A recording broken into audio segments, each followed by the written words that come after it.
Buenos días. Mi nombre es Baltasar Lobato. Yo soy socio responsable de Health and Life Science en el SANIDAD.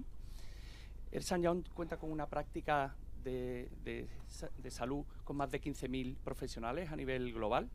Aquí, particularmente en España, estamos haciendo una apuesta importante por este sector.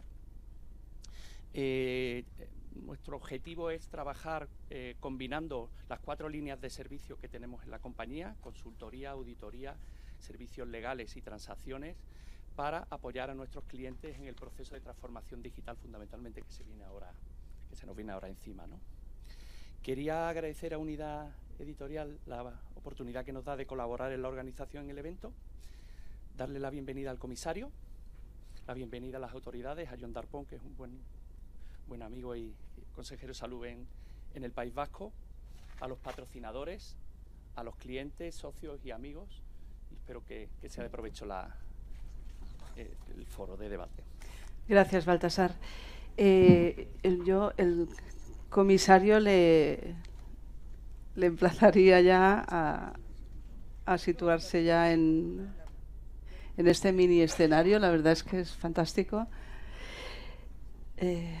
Yo creo que la traducción simultánea va a funcionar bien, espero.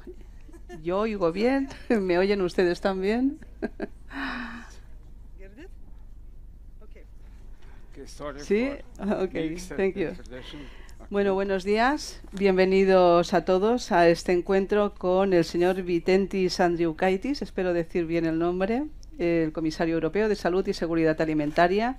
Esto está organizado, como saben, por el área de salud de Unidad Editorial, sus cabeceras Diario Médico y Correo Farmacéutico, y en colaboración con eWay, que ya nos han dado la bienvenida en nombre de la empresa.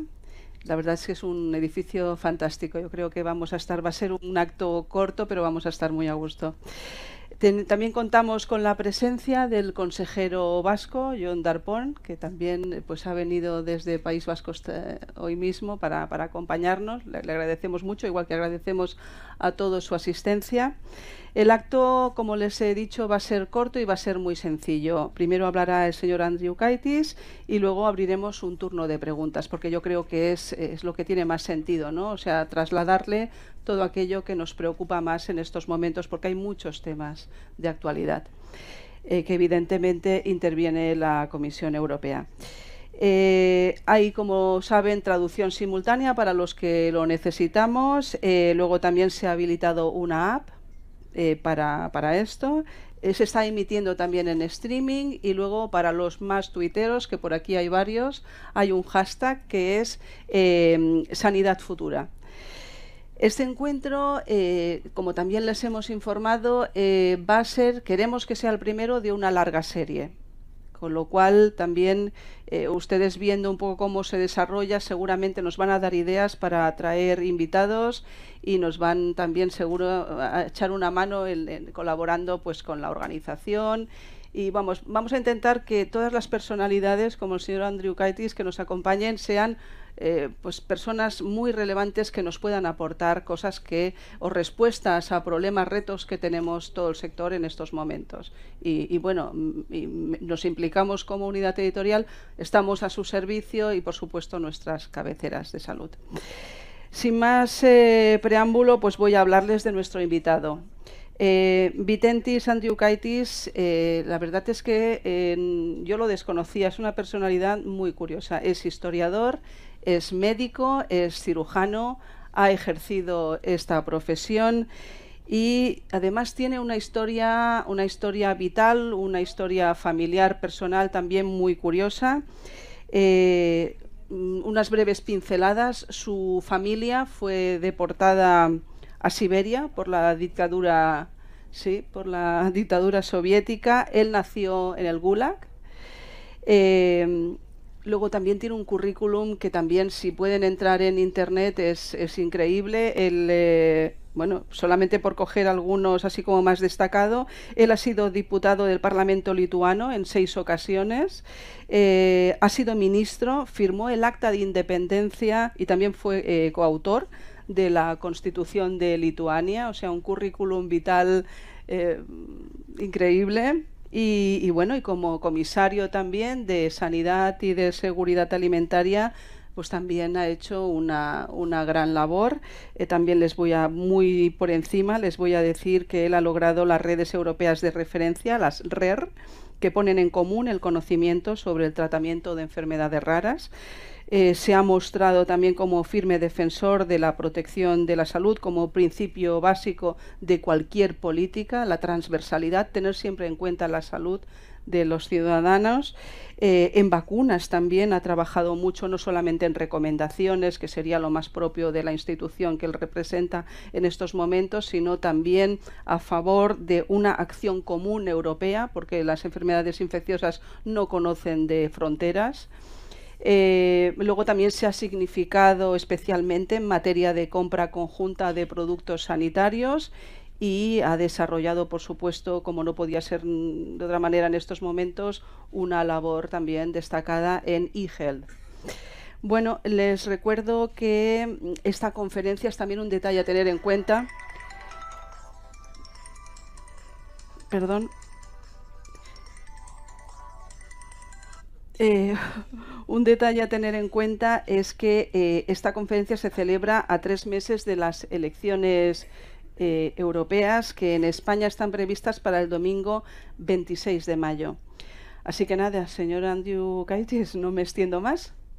¿Y qué nos puede decir así de introducción? Gracias.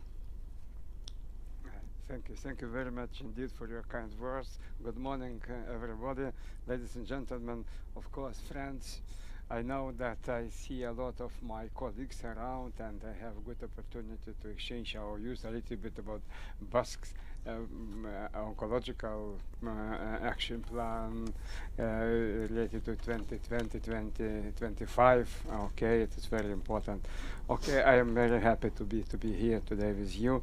Allow me to say a few words before we start. I will be very brief, of course, to leave time for your questions, and I hope here will be many questions.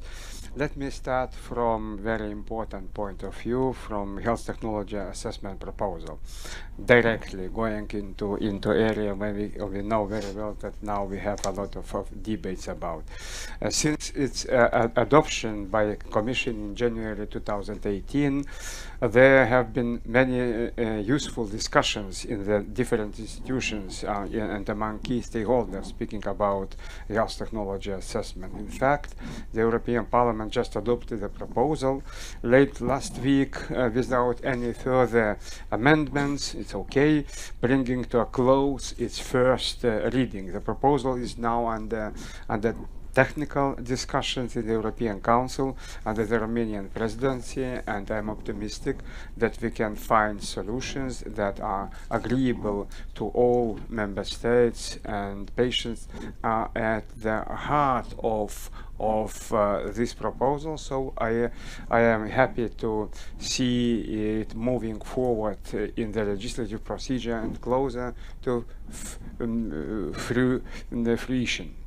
The ultimate aim of the proposal is to improve the lives of patients by making new technologies more accessible and more affordable across the European Union, and providing patients with the best treatment for the specific conditions. The main feature of the proposal is the setting up of a legal framework for joint clinical assessment of new innovative health technologies compared to existing ones. This allows us to pool resources and expertise across member states, avoiding duplication and increasing efficiency in the process. Ultimately, this improves access for patients and makes healthcare system more sustainable. Currently, HTI is fragmented across the European Union, and you know very well, which is challenging for patients, challenging for industry, and challenging for healthcare professionals. It is time to change that, which is what the proposal aims to do. It is important for a sustainable European Union cooperation and for the health of our patients. I would also like to take this opportunity to highlight a few big steps forward in the European health policy in recent years. One of the achievements which will make a tangible difference in patients' lives is digital health. As you know, digital solutions are at the heart of modern society, and health must not be left behind. And we just exchange our views a little bit about primary care, about remote areas, about territorial accessibility, and of course, digital health can play very, very important role here.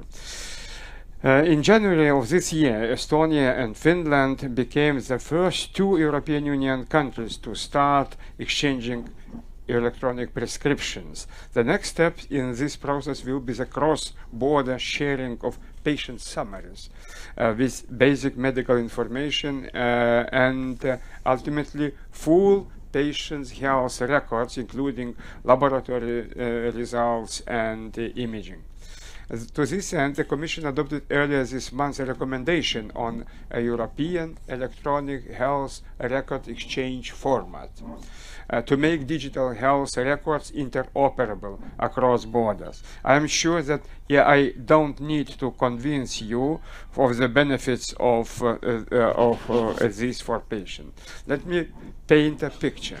A patient requires emergency medical attention in a country where they do not speak the language, and the doctor is able to access electronically their full medical history on his or her own language. This is potentially life-saving, preventing human error and saving precious time. It will improve quality of care for patients and make healthcare system vastly more effective. We reached another important milestone in patient safety on 9th of February with the introduction of new rules on falsified medicine. And you know that it was a long way in this journey. This is a final step in the falsified medical medicines directive. Under these new rules, every pharmacy and the hospital in the EU must have a verification system to make the detection of falsified medicines easier and more effective. Falsified medicines have been a serious threat to European patients for far too long. Every patient in the EU deserves to be sure that the medicines they take are safe, and every doctor deserves to be sure that the medicines they prescribe are real and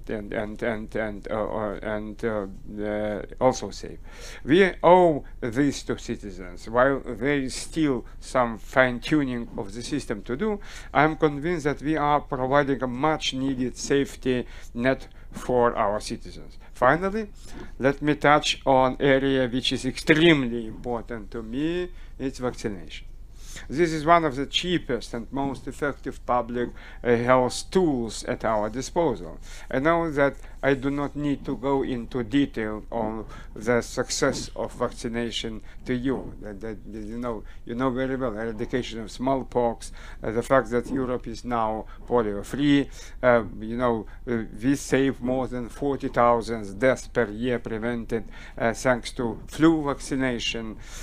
So why is that we saw rising numbers of measles cases across Europe in the last few years? And that there were 35 deaths due to measles in 2018. And those are lives that should have been spared. Each preventable death, it's so painful to see preventable death. Because we need to do more to stop amenable and avoidable death in Europe. It's a big challenge for all of us. And we have obligation to have EU measles free till 2020. But sorry, we are absolutely different situation. Similarly, as you see from these figures, we are struggling all across the EU to reach the target coverage rates for seasonal influenza vaccines. If I may, next slide. The reasons are multiple. To boil down to a few simple factors. Firstly, misinformation about the so-called dangers of vaccination spread like wildfire and affect in particular the most vulnerable groups. Similarly, misconceptions spread about the perceived seriousness of vaccine preventable diseases. Vaccine hesitancy, it will be good. Next slide. Take, for example, influenza. For a young and healthy person, it simply means a few days or feeling unwell. But for a frail elderly persons, it can be a matter of life and death. Secondly, this decreasing confidence is aggravated by vaccine supply shortages in various member states, which is why the Commission proposed a recommendation on vaccine preventable diseases, which was adopted by Council in December 2018. The aim is to improve coordination on EU level, reduce hesitancy, and of course address vaccine supply shortages. Having said all this, I was relieved to see figures from Italy showing the numbers of cases almost halved from 2017 to 2018. This is reassuring. Italy introduced obligatory vaccination and very broad awareness campaign. Of course, they have difficulties in this field, but it shows very real results on the ground. Vaccination not only protects individuals but society as a whole. For the sake of citizens, patients, and especially children, I hope to see coverage rates continue to rise. For this to happen, we must continuously remind people for the importance and effectiveness of vaccines. We can only reach a herd immunity if everyone is convinced. Ladies and gentlemen, thank you for your time. I think we have probably taken up enough of it, and I am now ready to listen to your questions and to continue our dialogue. Thank you. Muy bien.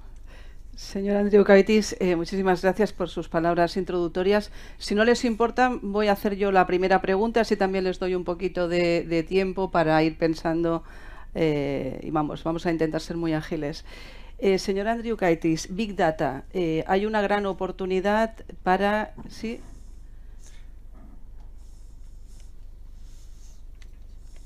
Sorry about techniques. Esperamos un momento.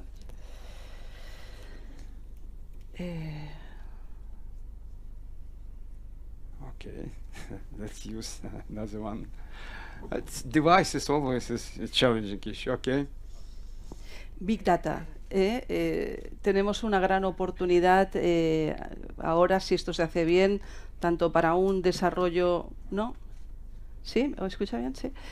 Para un desarrollo muy rápido de lo que es pues, tanto fármacos, productos, en fin. Big Data en investigación biomédica va a ser un salto brutal, como seguramente no se ha experimentado nunca en la historia de la medicina, posiblemente en la historia de la humanidad. Pero claro, esto plantea muchos retos. También nos va a aportar, evidentemente, información para mejorar la calidad asistencial, información también para todo lo que tiene que ver con la gestión, con la compra, con la evaluación de productos, de servicios. Va a ser una revolución, pero claro, esto hay que hacerlo bien. Muchos de los datos que vamos a utilizar son datos clínicos, son datos de personas que requieren pues toda la seguridad. Claro, nos consta que la anonimización aún no es perfecta. Desde la Unión Europea, ¿cómo están abordando esta revolución que viene?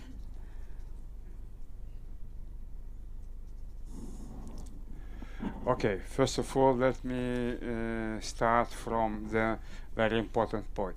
Patient is owner of data, full stop. It means that data protection is crucial, fundamental. Now we have a very excellent, directive protecting data protection, of course, including intellectual property rights and so on, all complexity of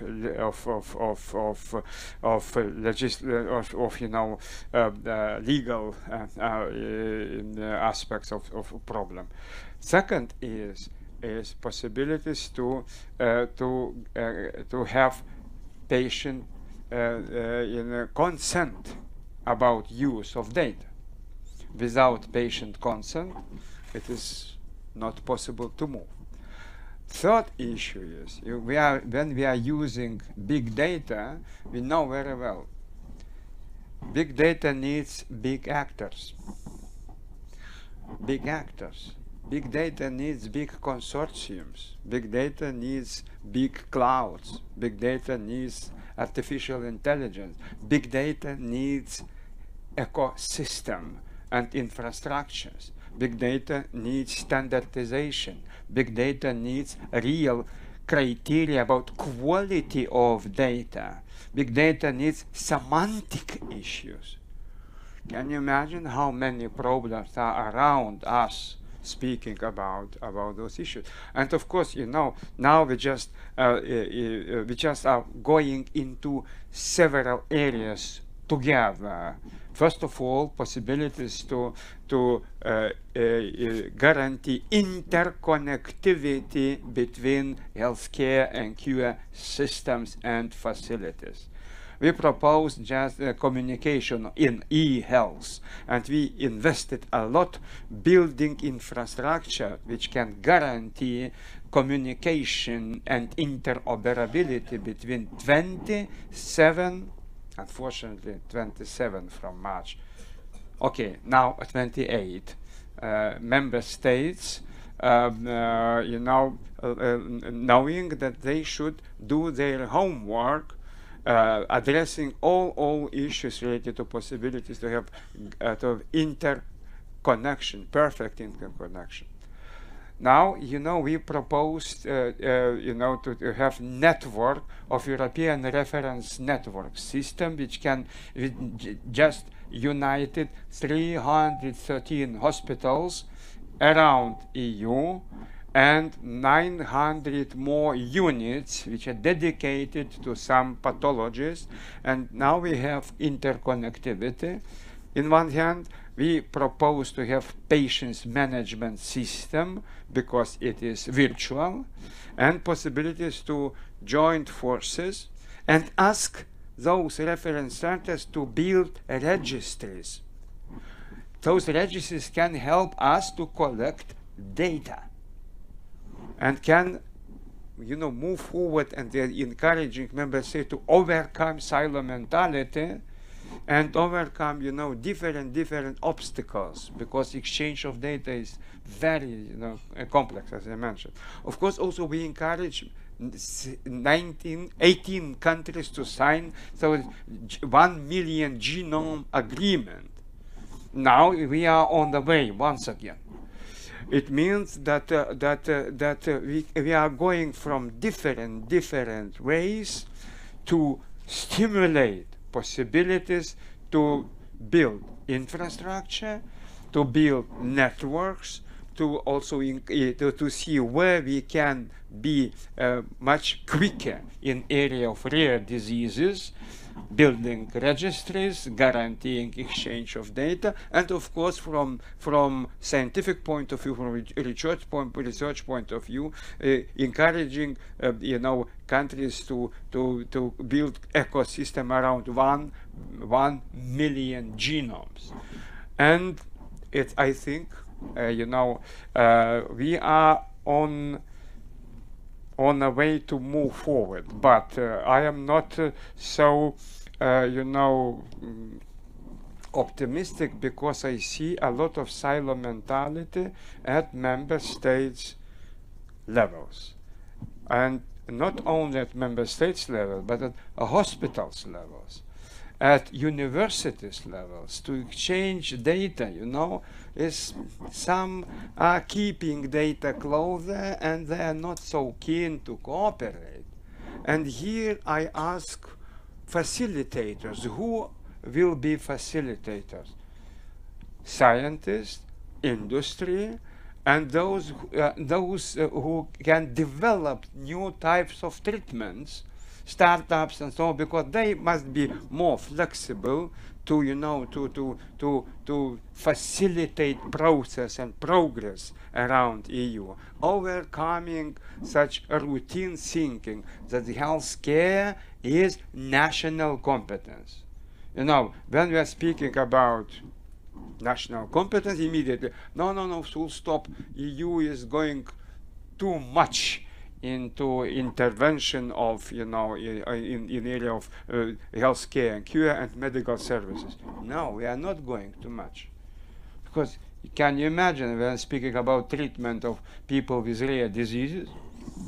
In some smallest countries you have hundreds of patients and have no capacities to treat those patients. It means that subsidiarity principle allow you to see where can you,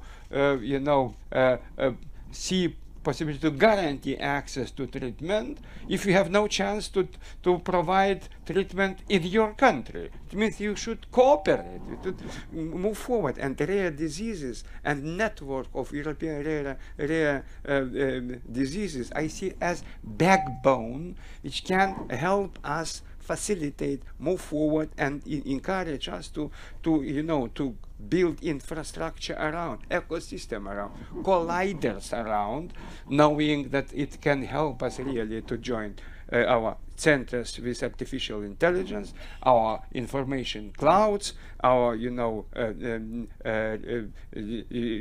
resources joining data of registries, our genomic banks, our biobanks, and possibilities slowly move into way to build a real big data collider. It's very complex. Muy bien. Sin duda plantea un futuro extraordinario. Hay muchas dificultades, muchos retos. Venimos también de una situación muy heterogénea en Europa. No todos los países tenemos los mismos niveles de cobertura sanitaria, pero es muy interesante lo que plantea. Bueno, pues ya podemos abrir la palabra. ¿Alguno quiere? ¿Sí? Por favor, identifíquese para que el comisario sepa con quién habla. Gracias. So, good morning. My name is Ángel Fernández. I'm representing MSD, Mersa Pandon. So thank you for being with us today. This is great having you in Spain. And I have been following your presentation, and the first topic you mentioned was HTA, Health Technology Assessment. Today in Europe, I mean, it's not only big data, it's not only just the e-prescription or the patient summary. In Europe, after the EMA agency approval, in Germany, the Netherlands, patient has access to innovation the next day. In other countries, we need to wait a year or more. So health technology assessment is a very good tool to increase the equity and the access to innovation all across Europe. But however, the opinion or what we read in the newspapers, etc., is there are important, let's say, countries against this initiative. So how are you going to handle the issue? And is going to be the countries are going to be obliged, or is it going to be a recommendation, or how is it going to work at the end? Thank you. Thank you so much. First of all, let me say that I was very happy about European Parliament position speaking about health technology assessment. If you look at votes, we received more than 570 votes in favor, and now they adopted the so-called first reading agreement. It means that Parliament now is in positions to move forward and to wait up to Council is what can we do. At Council level, I see big progress at the moment, at technical level, and I'm very happy about Austrian and Romanian presidencies. They did a lot of work. Of course, it is very complex one issue. Our proposal was and is, from my point of view, a little bit revolutionary, because we propose to have a really more effective mandatory participation and mandatory uptake of issues. It can address a lot of problems, because we studied in very detailed manner our impact assessment common picture, and we decided to choose more effective model. Of course, it creates a lot of discussions in different countries, including I am here today. I count on Spanish government very much, because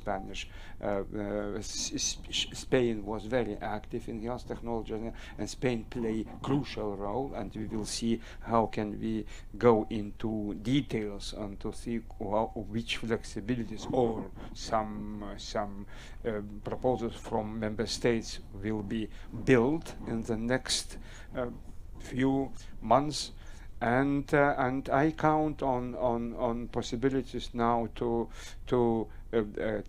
discuss in more open manner all issues, and to see how can we really present more coherent approach between all member states.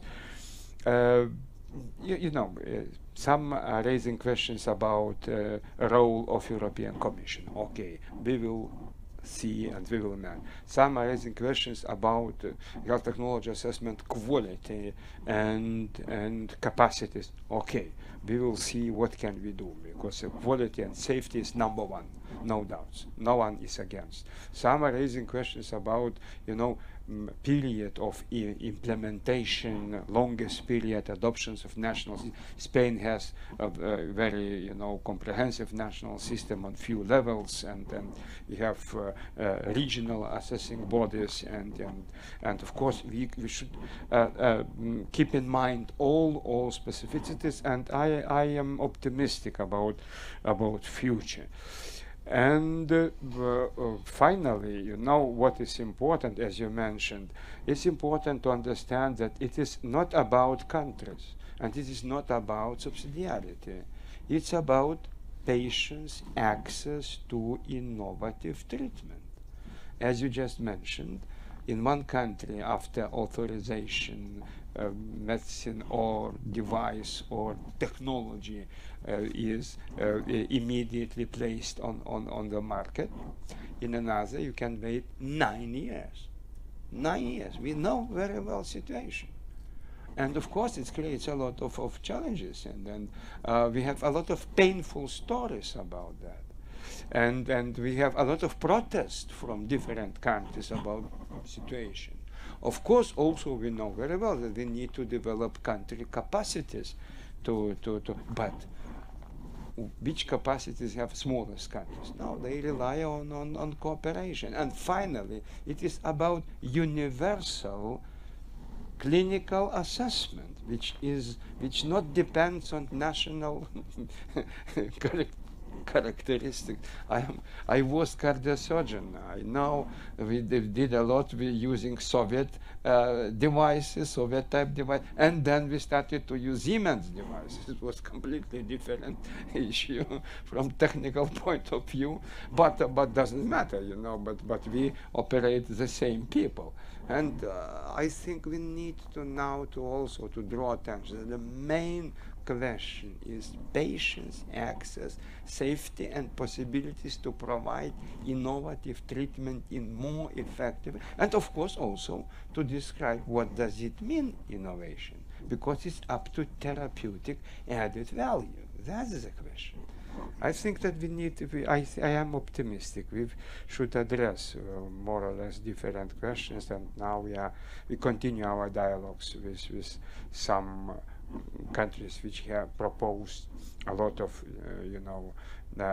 ideas, and we will see how can we organize our dialogue.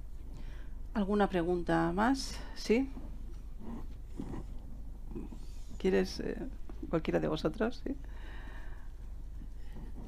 My name is Federico Plaza from Roche, Spain. Thank you very much for coming here. And my question is related between the coordination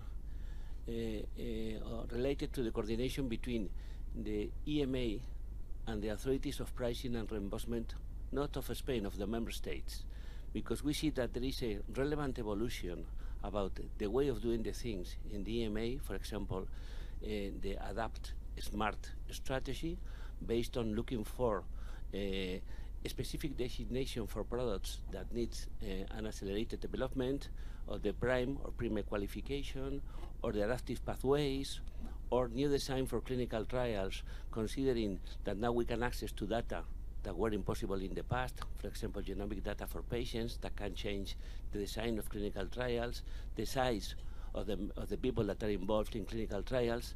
But for example, these fast-track decisions sometimes are not considered in this direction for the member states. I see that there is a bit of disalignment, of lack of coordination between the way of doing the things in the last times coming from the EMA and the decision in pricing and reimbursement of the member states. How do you see this? Yeah, I agree with you. We know we have that disalignment. It's true. And now we are in very, very friendly conversation with EMA, management team, speaking about PRIME, about possibilities to really address those issues related. How can we extend cooperation mechanisms? But in another hand, it is also depends on member states. Look, if you look we propose to exchange data, speaking about EURIPID system, but information is not valid. Why? It's cooperation of member states is very, very, how to say, very weak. Look, now we have, we push very much member states to cooperate, speaking about exchange of views on pricing and pricing issues. Okay, Benelux group, Netherlands, Luxembourg, Belgium, and Austria, one group. Valletta group, another group, speaking about issues related to exchange of information. But you see that activity is not so high. And the same, speaking about possibilities to encourage member states bodies to cooperate, and clinical trials issues are very complex one. I count on activities from patients' organization side, because patients' organizations now they are more and more vocal, and it can help us to see what can we do in area of overcome disalignment, as you just mentioned. I fully agree with you. We need to do more. Hello, my name is Jose Olaya from Sanofi. Thank you so much, Dr. Andriukaitis, for your open presentation, for being here in Madrid also. My question regards with the incentives, the European incentives to the development and research for innovative medicines. Because we are these days observing, hearing some words from key leaders, social key leaders, asking the Commission to reassess the incentives for innovation in Europe. Do you believe there is clear the situation between, in one hand, the need to keep the incentives for the development, and the other hand, the activity of the companies for in this kind of research and so on? And second, do you think that regarding the question of access, this is an issue farther from beyond the price, just the price, because it's a more complex situation? Thank you for your. Speaking about your second question, of course it is much more complex, because it depends on many. Speaking about access to treatment, it depends on many factors, including economy of scale, including market, size, including capacities to negotiate, including wholesalers, retailers, including, of course,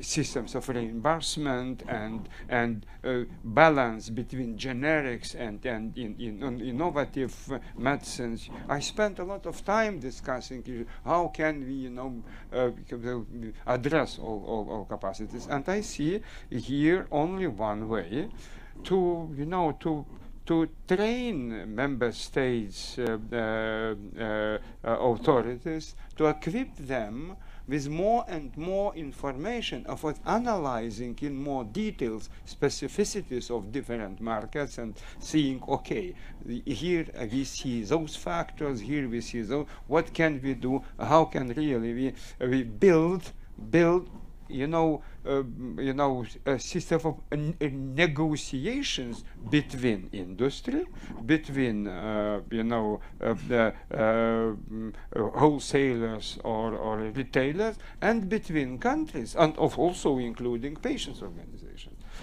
And now we are thinking about possibilities to have some called toolbox of different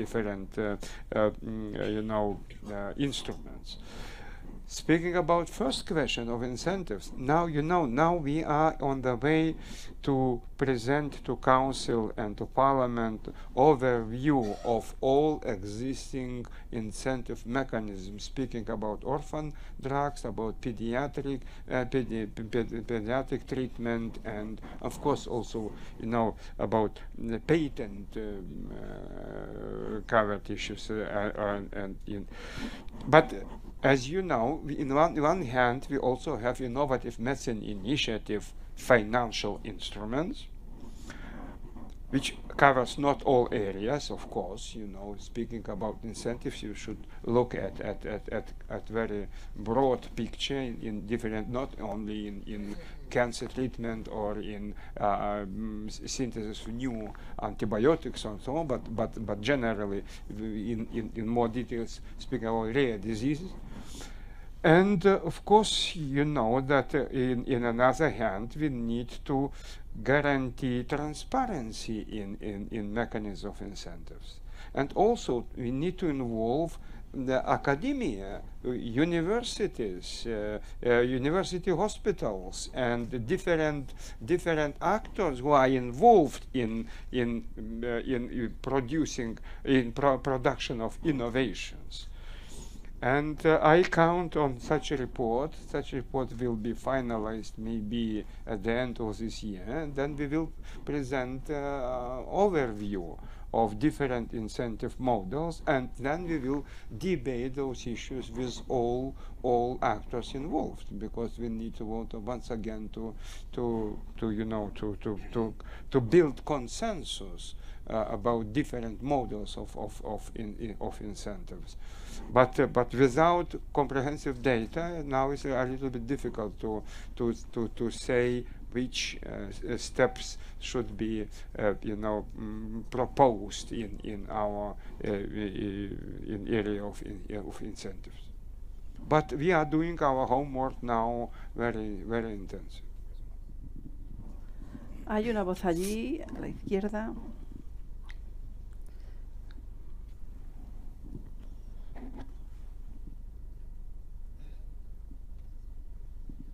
Sí.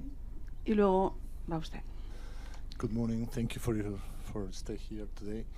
My name is Ramón García Sanz, and I am the President Director of the Spanish Society of Hematology. I'm going to speak about the typical problem, which is the cost of the drugs, but not about the innovative drugs, but the old drugs. Because at this moment we have drugs that are very expensive, treatments of 0.5 million euros, like CAR T cells or something like this. But we also have drugs whose the old drugs for a small fraction of people, for instance in oncology, chlorambucil, daunorubicin, etc., that has a so low cost that companies are not interested in them. So at this moment we are having a lot of problems to access to these drugs. For instance, today in Spain we have no fludarabine, a drug that is essential for allogeneic stem cell transplantation, a drug whose cost is 100 euros, and we are putting in risk a therapy of 0.5 million euros, like allogenic stem cell transplantation. So the question is very simple. How can we protect these old drugs that are still very efficient for the patients, but whose price is so low that are not interesting for the companies? You are right. I think that we have drugs which are effective more than 150 years in different areas, starting with aspirin. You know, it's absolutely excellent medicine, and we will use it. I am sure we will use it in the future, because it's physiology, is biochemistry, is moleculars. We know that. We need not to be only, you know, those thinking about innovative. No, we must be reasonable.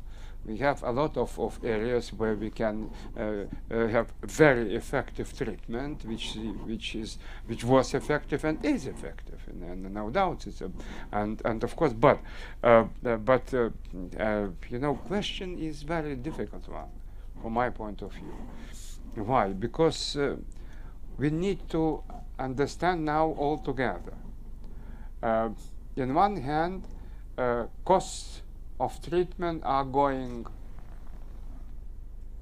in geometric way, you know, tripled. Not only because of drugs, but because very costly new modern technologies, which we can have enough public spendings to guarantee equipment in our hospitals. Doesn't matter, in our primary care facilities, to modern equipment, it costs money. In one hand, you see big demand to have a lot of public spendings.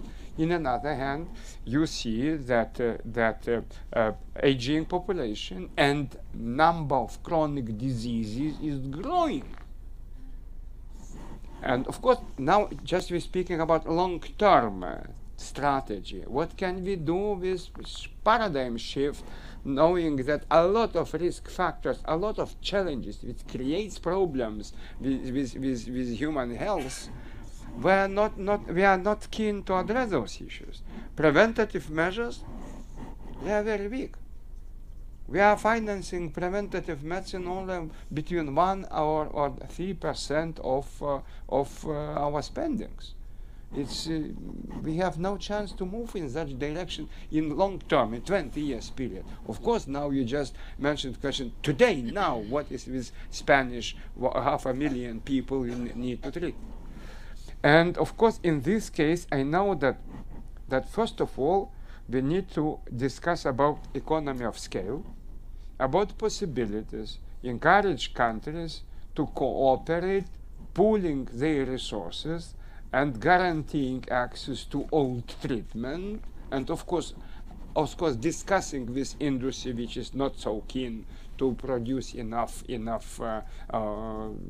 old medicine. We need to have debates about that, because you see shortages because of no appetite to produce such drugs, because of small market, especially in areas of rare oncology, hematology, or rare diseases. Market is small, but such market is so fragmented, and industry has no predictability to provide such medicine, because they don't know how markets will react. In one hand, we need to have so-called economy of scale factors or joint procurement agreement. Okay, let's because for industry in some areas, industry needs to have predictability, and it is real. In another hand, we didn't ask member states, let's cooperate, let's sign the agreement about joint procurement, and then let's use in some areas so-called factor economy of scale, pooling resources, and of course, organizing procurement agreement and guaranteeing sustainability in 5 or 7 years. Because generally we know that in Spain we have this, number of patients, in Lithuania this, in Let's do together. Otherwise, you know, one country is not, sometimes is not capable to address those issues. So France raised questions about vaccination and hepatitis C, because vaccination costs money.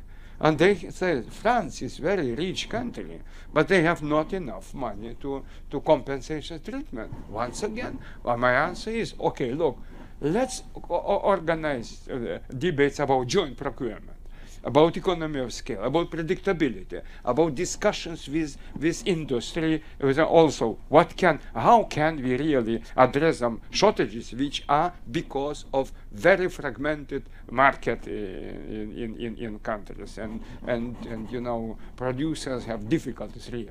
Those difficulties are real. It's not because of you know, some bad guys playing bad role. No. It's about reality, but it is about convincing member states governments to really to cooperate more and more and more. Maybe I am wrong, but I have only one answer. We need to use economy of scale. We need to use public procurement agreements. We need to use, you know, common instruments together and guarantee predictability and guarantee access to all treatment. Me avisan que la agenda del comisario, en fin, nos obliga a ser muy rigurosos. Vamos a dar ahí la palabra a una persona que tiene ya el micro y me parece que no vamos a poder ya... 5 minutos nos dan, vale. Good morning, thank you very much for come here. I am Juan Pedro Rísquez, Vice President of the General Pharmaceutical Council of Spain. Commissioner, I would like to congratulate you on the European Medicines Verification System MBO, completing the implementation of the Falsified Medicines Directive. This is one of the initiatives that you have led and that you described yourself, and I quote, as an example of the great value of cooperation in the European Union. Here in Spain, almost all pharmacies of the 22,000 are now connected to the system and have carried out so far more than 2 million of medicines verification. I would like to know what are your views of the case of Spain? Yeah, let's say that now, you know, first of all, last 2 years I was under big pressure from different countries to postpone once again date of implementation. My position was no. Please be clear. We have 2 countries with exception, is Italy and Greece, because it was from the beginning a sign that they are not capable to follow such limit of time. But generally speaking, I then decided not to react immediately in opposite way, sending letters, informing governments, organizing meetings, informing hospital associations, and of course explaining that we have no chance to discuss something about postponement. Full stop. 9th of February is here. Let's do your homework. And let's see how can we. Of course, now we are on the beginning. Of course, I know very well that that system is not perfect at the moment. You know, we see different pictures, very different at the moment. But, okay, let's control, let's see, let's follow. We will follow up situations, and of course we know very well that we have in our hands some instruments to encourage all actors to fulfill their obligations. And of course I know that patients are on our side. We have big support from patient organizations that all issues should be implemented. I am not ready now to describe picture of concrete country, because it is, sensitive issue. We will discuss those issues with government. We will send country-specific recommendations, and we will address all issues related to falsified medicine directive in a concrete way. We're speaking about country specificities, but believe me, it will be very high on Commission agenda, to controlling, to pressing, and to seeing how can we really achieve full implementation, real implementation of all requirements related to affixes, related to anti-tampering devices, related to verification system, related to barcodes, and so on and so on. We will see how can we really, help to translate it into real practical implementation now. And of course, infringements, very well, we have instruments to press all actors to do their best. But at the moment we have good, very good, how to say, political will to defend fully implementation of falsified directive in reality.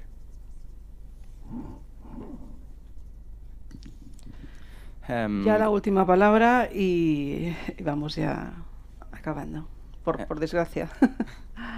Good morning, Dr. Andriukaitis. My name is David Guirao from news agency Europa Press. I want to ask you about Brexit. Of course, we know that European authorities have a plan. Even EMA is moving from London to Amsterdam. Are we ready for an hypothetical drug shortage? My answer is simple. I am official. And my answer is, we are ready as European Commission. We have our homework. We did our homework. We have, we have different plan A, B, C. It's up to us to be ready. As you know, look, EMA is now in move from London to and from the beginning we have a lot of challenges. Now more or less all issues are okay. Patient safety, safety of medicines, work is done. You see a smooth transition, no problems. It means that we have capacities to speaking about Brexit. Please ask UK government, not us. Not us. We are waiting, and that's all. And of course, also speaking about possibilities to do our homework in different areas. Contingency plans are. We have different plans. But when I'm speaking about climate change or Paris Agreement, about air pollution, I always ask people, do we have planet B? We do not have planet B. We have planet 1. Here we have plans B and C. It's a little bit different compared to climate change. In climate change, we have no planet B. It's true. Muy bien, pues muchísimas gracias, señor Andriukaitis. Hasta aquí el encuentro con el comisario. Como les he dicho, este va a ser el primer encuentro de los que intentaremos que sea una larga serie bajo el epígrafe Sanidad Futura.